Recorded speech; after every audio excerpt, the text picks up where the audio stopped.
Hi all, this is Saif here, and in this video I would be covering stored procedure transformation. Stored procedure transformation can be a passive transformation and it can be both connected and unconnected. We will see both the flavors. As a passive transformation, it does not change the number of rows which passes through the transformation. It maintains the transaction boundary and maintains the row type. Now we are aware of this definition very well. Now, for what stored procedure transformation can be used, I have listed down some four examples. The first one says check the status of a target database before loading data into it. I can write some procedures which will evaluate whether in my target database if that object is available or not. Then only run the mapping.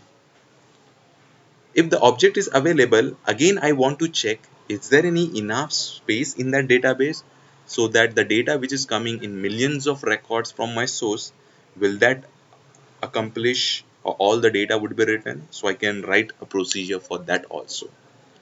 We can perform a specialized or complex calculation. Also what we can do is drop and recreate indexes. So I've listed down four options wherein a stored procedure transformation can be used. If you might be aware of stored procedure, it has input output parameters. Input to read the data, output to send the data. When you use a stored procedure transformation in the mapping, it has five properties. Normal, preload of the source, postload of the source, same goes with preload of the target and postload of the target. The name itself suggests normal. When you use your stored procedure in the mapping, with this property, the stored procedure transformation performed calculations on a row by row basis. And if you remember a transformation called source qualifier, there we have seen pre-SQL and post-SQL. The same goes with the second property, third property, so that is preload of the source. In place of SQL, here it is procedure, which means that before reading the data from the source, your procedure would act on your source database tables. And after reading the data from the source, post load of the source with this property, it will run your procedure on the database. And the same goes with preload of the target and post load of the target. So this is about theoretically stored procedure transformation. What I have done is, let's go to the SQL developer target database. So if you go to the star schema, go to the procedures, expand this. I have written a couple of procedure that is connected and unconnected. How the syntax goes is create or replace procedure, and this is the procedure name. As I discussed earlier, it has input parameter and output parameter. What I'm doing is I'm calculating some aggregate calculation and I'm storing into this variable. This is my employee table wherein with this condition and I'm grouping on department number. So this is a small stored procedure I have written for the connected one, and the same goes with unconnected. Syntax, procedure name, input parameter, output parameter, and aggregate calculation. My source table is department underscore source, and this is the table wherein I would be using this connected stored procedure to perform group aggregate calculation. Let's start designing the mapping. I've already imported my source, that is department underscore source. Let's import my target table, that is stored procedure connected, and this is over here. Now source target structures are in place. Let's connect this straight away. Go to the transformation and you can see the first option, import stored procedure. Go to your star schema, give your credentials and say connect. Here in this drop down you will find some procedures. I'm interested in the connected one. Now it has one input parameter and multiple output parameters. So go to the stored procedure transformation, double click here and go to the properties and stored procedure type. The five properties, here are those five properties: normal, preload and preload of the source, postload of the source, preload of the target and postload of the target. Let's save that mapping, copy the mapping name and let's create a new workflow. What is happening? Let's go over here and let's create a new workflow, wf underscore s underscore mapping name, and let's create a task that is a session. Associate your stored procedure connected mapping. After that, link it.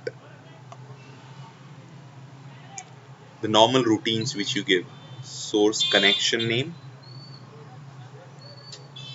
target connection name, change bulk to normal. We are inserting the data, no update, no delete and truncate. Stored procedure, it's written in a target schema, that is star schema. Let's assign that. Use object and say star. And let's apply this. Let's say OK. And let's execute this workflow. Let's come to your monitor tool. This is getting executed. Successfully ran. 4 records read, 4 records written. Let's go to your target table and let's run this query. So if you'll see, for every department, maximum salary, minimum salary, average salary and some salary has been calculated. If you'll see, 40 number has no values. Reason is we do not have any department number which belongs to 40, hence there is no data. So this is your connected stored procedure. Now let's try to implement unconnected stored procedure. Let's close this mapping. Let's pull in the target table and name this. This is the mapping for unconnected stored procedure example. Target table is in place. Let's drag in the source. Source and target are in place. Cool. Now, if you can recall lookup transformation, there also we have seen connected and unconnected. So unconnected lookup transformation we have called through expression transformation. Here also we would be doing the same thing. In the expression transformation, I would be calling my unconnected lookup.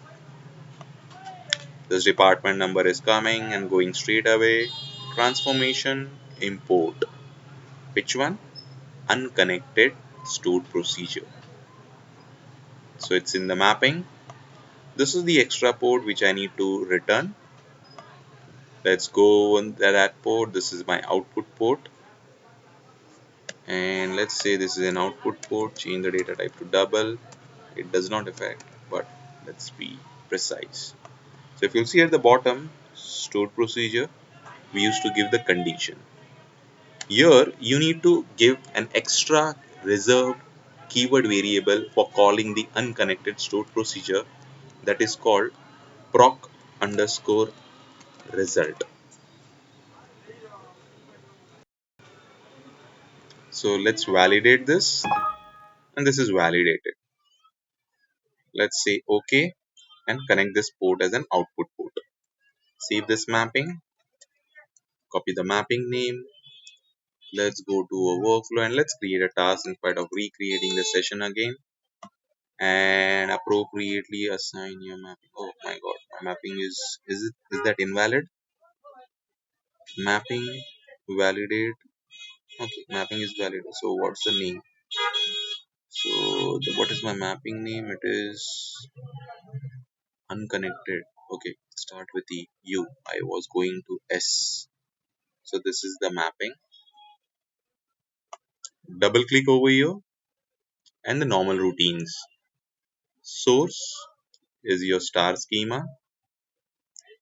Target, I'm sorry, source is staging, target is star. Change bulk to normal. There's insert, no update, no delete, truncate before loading. Again, we are calling a procedure and we have written in a target database which contains a star schema. Let's assign that and apply that and save it. Let's execute this. This is getting executed, successfully ran. So earlier we got this result only for department this. So here also with the unconnected stored procedure we are expecting same result, 5,000, 3,000, 2,850 and null. Let's run this. And if you can see, the same result has been done. So unconnected stored procedure returns only one port, run one port value, same like unconnected lookup. So that's it about stored procedure transformation, connected and unconnected. So to use stored procedure transformation, you should have a good familiarity in writing procedures or good understanding of writing, or maybe a good understanding to read the procedure and understand what that procedure is doing. Even that is sufficient at the point of interviews. So that's it from my side. We have demonstrated the stored procedure, connected and unconnected both the mappings. And that's it from my side in this tutorial. So this is Saif signing off. Thank you.